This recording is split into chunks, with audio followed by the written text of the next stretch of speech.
대림절 세 번째 주간을 지나고 있습니다. 대림절은 예수님의 재림을 믿고 사모하며 기다리고 준비하고 훈련하는 기간입니다. 운동선수들은 하나의 운동 자세를 위하여 수없이 반복된 훈련을 합니다. 권투 선수들은 마지막 라운드 정도 가면 온몸에 힘이 빠지고 손을 들 힘조차 없습니다. 그러면 어떻게 싸웁니까? 상대방이 휘두르는 주먹을 보고 피하려고 하면 그것은 이미 늦습니다. 자기도 모르게 본능적으로 움직여야 한다는 것입니다. 유명한 복싱 선수들의 이야기를 들어보면 마지막 라운드 정도 되면 내가 어떻게 싸웠는지도 모르는데 본능적으로 주먹이 나가고 본능적으로 주먹을 피한답니다. 그렇게 되기까지는 평소에 수없는 연습이 반복되어 무의식 상태에서도 훈련한 그 자세, 그 모습들이 나오게 된다는 것입니다. 손흥민의 아버지 손흥정 씨는 모든 것은 기본에서 시작된다라고 하는 책을 썼습니다. 그래서 기초를 매일같이 입에 단내가 나도록 반복하게 했습니다. 하루에 4시간씩 축구공을 그저 드리블만 하게 했습니다. 손흥민 선수는 그때를 회상하면서 하루 4시간 쉬지 않고 축구공을 드리블하다 보면 마지막에는 축구공이 2개, 3개로 보이고 땅바닥이 롤러코스터를 탄 것처럼 늘 울렁거렸다라고 이야기를 했습니다. 또 축구공을 떨어뜨리지 않고 운동장을 3바퀴를 돌게 했습니다. 손흥민의 형도 축구선수였는데 그 형은 아버지의 훈련 방식에 반항을 했다고 합니다. 그러나 어린 손흥민은 아버지의 훈련 방식을 끝까지 견뎌냈습니다. 내가 잡은 볼을 한번 잡으면 절대 남에게 빼앗기지 않는 훈련, 그리고 달리면서도 어떤 자세에서든지 양발을 다 사용해서 슈팅을 하는 훈련, 이 훈련을 반복시켜 양발잡이를 만들었습니다. 하루에 1000개씩 슛 연습을 시켰습니다. 경기장에서는 축구공이 내가 원하는 자리에 가만히 서 있지를 않습니다. 나도 움직이고 공도 움직이는 상황에서 그것을 골로 연결을 시켜야 합니다. 이것을 반복해서 계속 무의식 중에도 되도록 훈련을 시켰고, 오늘 손흥민 선수는 무의식 상태에서도 공이 날아오면 그 공을 내 발에 붙여놓고 슛을 하는 경지에 이르렀습니다. 여러분, 우리의 신앙생활의 수준이 손흥민 선수의 축구 수준 정도 된다면 얼마나 좋겠습니까? 세상의 모든 이치가 같습니다. 우연히 얻은 행복은 영원하지 않습니다. 그 우연이 계속해서 나에게 찾아와 주지는 않기 때문입니다. 그 다음에는 내가 그것을 위해 열심을 내야 됩니다. 신앙생활을 잘하는 비결은 기초를 반복해서 훈련하는 것입니다. 기초를 잊어버리면 신앙생활에 문제가 생깁니다. 신앙생활의 기초가 무엇입니까? 첫째는 기도 생활입니다. 매일의 진실한 기도가 하나님 나라에 가는 그날까지 계속해서 이어져야 되는 것입니다. 그래서 성경은 우리에게 쉬지 말고 기도하라고 말씀하셨습니다. 쉬지 않고 기도하는 것, 이것이 바로 신앙생활의 기초입니다. 기도 없이 경건한 삶을 살 수 있다면 그것은 거짓말입니다. 기도는 내가 돌을 닦는 것이 아닙니다. 내가 실력을 키우는 것이 아닙니다. 하나님의 도우심을 구하는 것이 기도입니다. 그래서 하나님 오늘도 죄짓지 않고 살게 해주세요. 하나님 오늘도 내 삶에 은혜 주세요. 하나님 오늘도 내 앞길에 좋은 사람들 만나게 해주세요. 오늘도 지혜 주세요. 오늘도 나를, 가정을, 자녀를 지켜주세요. 이렇게 쉬지 않고 하나님과 대화하며 살 때 우리는 믿음의 정도를 걸어갈 수가 있는 것입니다. 신앙생활의 기초 둘째는 말씀입니다. 하나님의 말씀을 늘 읽는 것입니다. 그래서 하나님의 음성을 가까이 하며 살아가는 것입니다. 현대인들은 누구나 성경을 가지고 있습니다. 또 눈으로 읽지 않아도 휴대폰을 통해서도 언제든지 우리는 성경을 대할 수 있습니다. 이것이 현대인들에게 얼마나 큰 축복인지를 알아야 합니다. 또 오늘 우리가 드린 예배를 통하여 은혜를 받고 그 은혜 받은 말씀을 다시 한번 상고하며 되새김질할 수 있는 방법도 있습니다. 반복하는 것입니다. 현대인들은 몇 번이든 말씀을 듣고 또 들을 수가 있습니다. 신앙생활의 기초는 말씀을 반복하여 읽고 듣는 것입니다. 신앙생활의 기초 셋째는 실천입니다. 영어 회화를 하나 암기했으면 나가서 그것을 써먹어 봐야만이 그것이 내 것이 되고 오래오래 기억에 남습니다. 신앙생활도 하나님의 말씀을 듣고 아멘하고 내가 결심하면 나가서 실천해야 됩니다. 말씀을 듣고 실천하지 않는 신앙생활은 영적 비만에 걸리게 되고 관념적인 신앙생활이 되고 맙니다. 사랑하라 말씀했으면 내가 돌아가서 내가 사랑하기 위하여, 실천하기 위하여 힘을 써야 된다는 것입니다. 그래야 내 영적 실력이 늘어갑니다. 여러분, 오늘 들은 말씀들을 돌아가서 실천하시기를 바랍니다. 그러면 여러분은 신앙생활의 기초가 훌륭한 사람이 되는 것입니다. 대림절은 신앙의 기초를 훈련하는 기간입니다. 하나님께서 우리에게 절기를 지키라 명하신 이유는 그 기초를 반복해서 자손 대대로 훈련시키고 잊지 말라는 뜻입니다. 우리는 대림절을 맞이하여 예수님께서 행하신 일과 예수님께서 말씀하신 그 내용을 실천하며 다시 오실 예수님을 맞을 준비하는 이번 대림절이 되시기를 주님의 이름으로 축원합니다. 오늘 성경은 세상이 너희를 미워하여도 이상히 여기지 말라 말씀하십니다. 가인이 아벨을 미워하였던 것처럼, 에서가 야곱을 핍박하였던 것처럼 세상은 하나님의 자녀들을 미워합니다. 지금 세상 사람들이 교회를 손가락질 하는데 사실은요, 교회가 잘한 것이 얼마나 많습니까? 교회가 세상에 해를 끼친 것이 없습니다. 대한민국은 교회의 덕을 그 어느 나라보다 크게 입은 나라입니다. 이 나라가 어두웠던 때 세계 열강들이 식민지로 삼고 고통 겪을 때에 교회는 수많은 학교들을 세워 문명의 이 나라를, 아이들에게 공부를 가르쳤고 대한민국을 경쟁력 있는 나라로 변화시켰습니다. 교회에서 자란 그 수많은 아이들이 꿈을 가지고 자라서 오늘날 대한민국의 중추적인 인물들이 되었습니다. 나이 60이 넘은 분들은 어렸을 적 한 번쯤은 거의 다가 대한민국 사람이라면 교회 가본 경험들이 있습니다. 교회에서 자랄 때 나쁜 일 하라고 가르쳤습니까? 바르게 살라고 가르쳤습니다.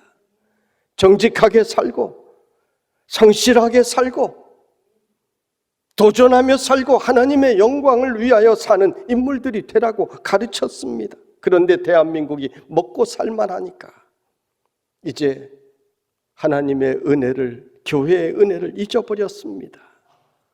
오늘의 세상은 예수 믿는 어떤 사람이 문제를 일으키면 그 사람이 예수 믿는 것을 부각을 시킵니다. 많은 교회가 그렇지 않은데, 많은 교회가 열심히 잘하고 있는데 예수 믿는 어떤 한 사람이 무리를 일으키면 모든 교회가 손가락질을 받았습니다. 코로나 문제도 사실은 대부분이 이단이나 사이비 교회에서 일어난 문제입니다. 간판만 교회 달고 있지 정통 교회가 아니었습니다. 그런데도 세상은 정통 교회와 사이비, 이단 구분하지 않습니다. 오늘날 코로나가 장기화되면서 사회적 약자들이 어려움을 겪습니다. 노숙인들 특별히 큰 어려움을 겪습니다. 지금까지 노숙인들에게 무료 급식을 해주던 수많은 교회들이 코로나 때문에 급식 중단하고 있습니다.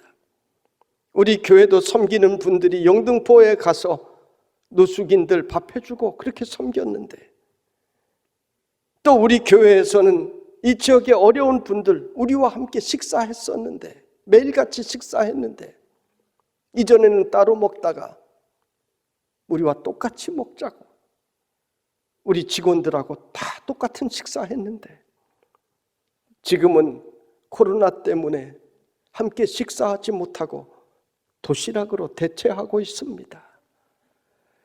이전에는 교회가 그렇게 많은 일들 하는 줄 몰랐는데 코로나가 오니 전국의 노숙인들이 식사하기가 어려워진 것입니다. 오늘 성경이 말씀하는 것은 세상은 원래 하나님의 백성들을 미워한다고 말씀합니다. 여기서 이 세상이 의미하는 것은 마귀가 좋아하는 세상입니다. 그래서 우리는 이 세상을 하나님이 기뻐하시는 세상으로 바꿔나가야 하는 것입니다. 크리스천은 세상에 대하여 바른 관점을 가져야 합니다. 성경적인 관점, 하나님께서 말씀하신 세상에 대한 바른 관점을 크리스찬들이 가져야 합니다. 많은 크리스찬들이 세상에 대한 바른 관점을 갖지 못하고 사는 것을 보면 안타까워요. 세상은 크리스찬이 무조건 도피해야 하는 것이 아닙니다. 세상은 다 악한 것이 아닙니다.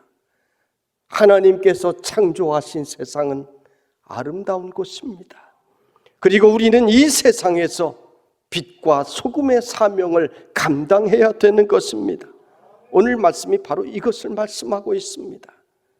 오늘 말씀의 핵심은 세상이 우리를 미워한다는 것을 이야기하자는 것이 아닙니다. 세상이 우리를 미워하여도 그것을 이상하게 여기지 말고 그래도 우리가 할 일이 무엇인지를 알라는 것입니다. 그래서 우리는 세상으로부터 도피하면 안 됩니다. 그렇지 않은 세상 속으로 담대히 들어가야 됩니다. 저는 청년들에게 강조하는 것이 이것입니다. 우리끼리 찬양하고 우리끼리 은혜 받고 우리끼리 모여서 우리끼리 못하자는 것이 아니라 그 찬양을 통하여 힘을 얻고 세상을 향하여 담대히 나가라는 것입니다. 골방에만 앉아있는 것은 크리스찬의 모습이 아닙니다. 거친 물결을 거슬러 올라가는 연어떼처럼 패기 있는 청년들의 모습이 되라는 것입니다. 정치를 비난만 하지 말고, 인터넷 댓글에 보면 정치 비난하는 글들이 왜 그렇게 많습니까? 비난만 하지 말고 그 청년들이 꿈을 가지고 정말 멋진 이 나라의 미래를 바꿀 정치인들이 되라는 것입니다.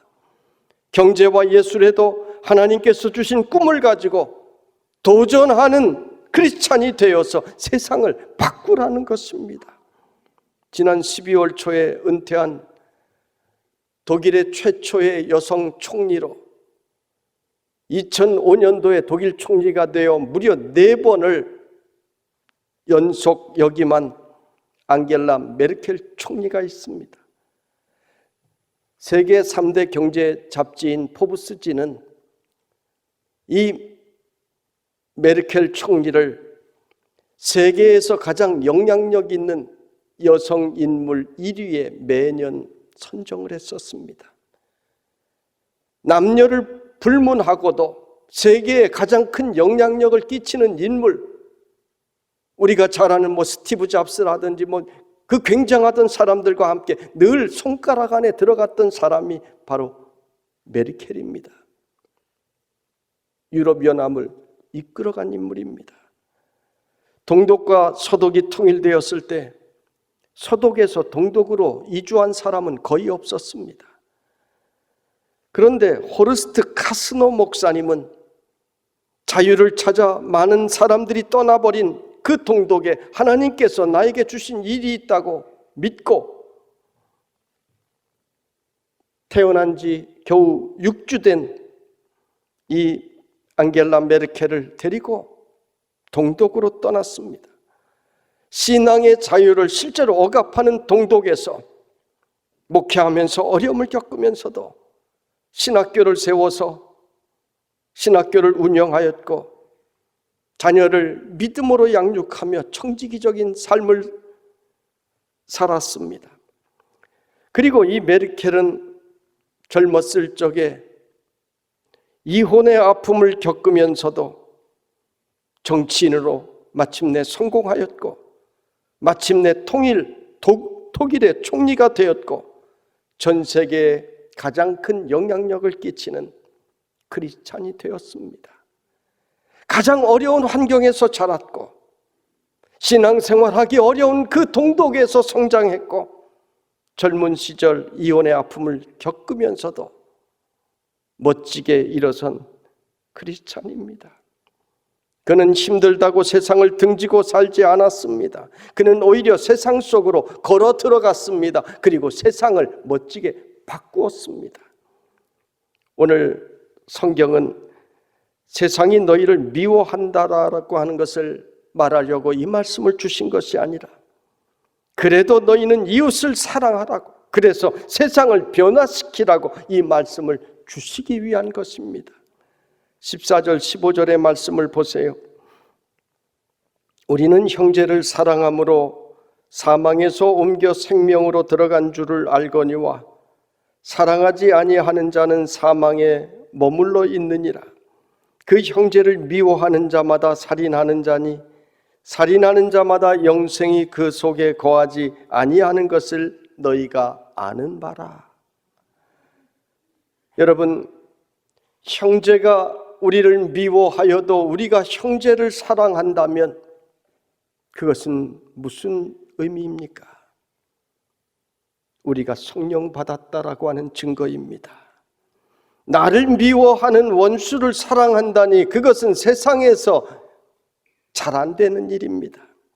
그런데 핍박을 받으면서도 형제를 사랑하면 그것은 그 영혼을 구원하기 위하여 사랑하기 때문인 것입니다. 이것은 성령님의 감동 없이는 불가능한 것입니다. 그래서 이러한 사람은 사망에서 옮겨 생명으로 들어간 줄 알거니와. 할렐루야. 우리가 형제를 사랑하면 이러한 사람은 사망에서 옮겨 생명으로 들어간 줄을 알거니와라고 우리의 모습을 이렇게 말씀하고 있습니다. 내 형제와 이웃들이 멸망당하든 말든 지옥길로 걸어가든 말든 관심이 없이 산다면 오늘 성경은 그 모습을 내가 아직도 사망에 머물러 있기 때문이라고 했습니다. 더 나아가 형제를 미워하는 자는 살인하는 자니라고 했습니다. 왜요? 형제가 구원받지 못하는데도 내버려 두는 것은 살인이라는 말입니다. 물에 떠내려가는 사람 내가 구해줄 수 있는데 내가 손만 뻗으면 되는데 하지 않는 것은 세상 법정에서도 미필적 고의에 의한 살인이라고 하지 않습니까? 하나님께서는 내가 다 안다. 너만 살겠다고 형제들이 죽어가는 것을 외면하는 것은 살인이다. 말씀하십니다. 그래서 너희들은 형제를 사랑하라는 말씀입니다. 형제를 구원하라는 것입니다. 여러분, 세상이 미워하는 것을 두려워하지 마세요. 요한복음 15장 18절로 19절에 예수님께서는 이런 말씀을 주셨습니다. 세상이 너희를 미워하면 너희보다 먼저 나를 미워한 줄을 알라. 너희가 세상에 속하였으면 세상이 자기의 것을 사랑할 것이나 너희는 세상에 속한 자가 아니요 도리어 내가 너희를 세상에서 택하였기 때문에 세상이 너희를 미워하느니라. 이 말씀이 얼마나 위로가 되고 얼마나 힘이 되는 말씀입니까? 예수님께서는 세상이 먼저 예수님을 미워하는 것을 아시면서도 세상을 위하여 목숨을 버리셨다고 했습니다.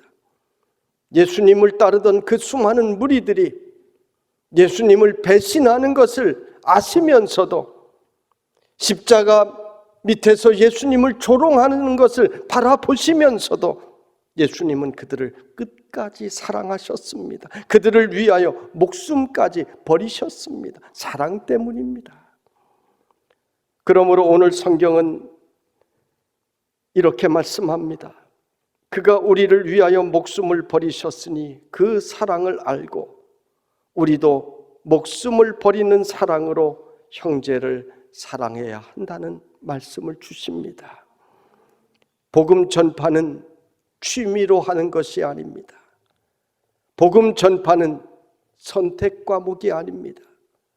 크리스찬에게 복음 전파는 장식품이 아닙니다. 목숨을 살리기 위하여 내 목숨을 거는 심정으로 해야 되는 것입니다.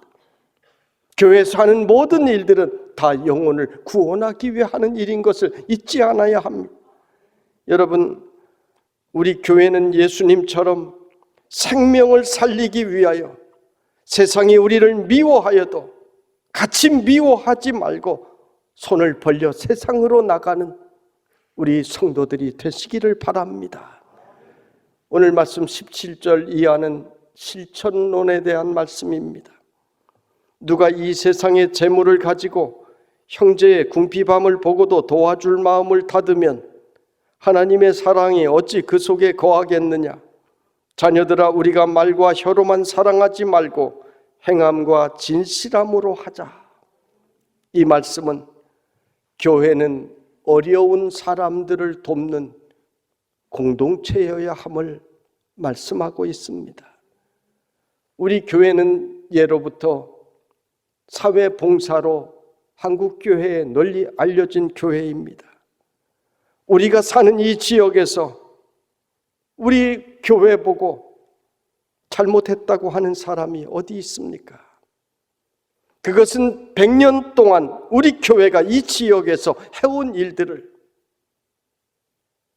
이곳에서 살아왔던 사람들이 다 알고 있기 때문입니다. 불신자들도 도림교회는 좋은 교회라고들 이야기합니다. 우리 교회 등록한 새신자들 이야기 들어보면 이사와서 옆집에게 어디 교회가 좋은 교회냐고, 좋은 소문난 교회 어디냐고, 어느 교회 나가야 되느냐고 이야기하면 도림교회 가라고, 도림교회가 좋은 소문이 난 교회라고, 좋은 교회라고 그런 이야기를 해서 교회에 나오게 되었다는 이야기를 많이 들었습니다. 여러분, 도림교회는 좋은 교회라고, 도림교회는 이웃을 섬기는 교회라고, 사랑하는 교회라고, 이 이야기가 점점 더 번져나가도록 하십시다. 우리 교회가 형제를 오늘 말씀처럼 행함과 진실함으로 사랑하여 이들의 영혼을 구원하고 또한 어려운 이웃들을 돕고 섬기는 일에 하나가 되어 다시 오실 예수님을 맞을 준비하는 대림절의 성도들이 되시기를 주님의 이름으로 축원합니다.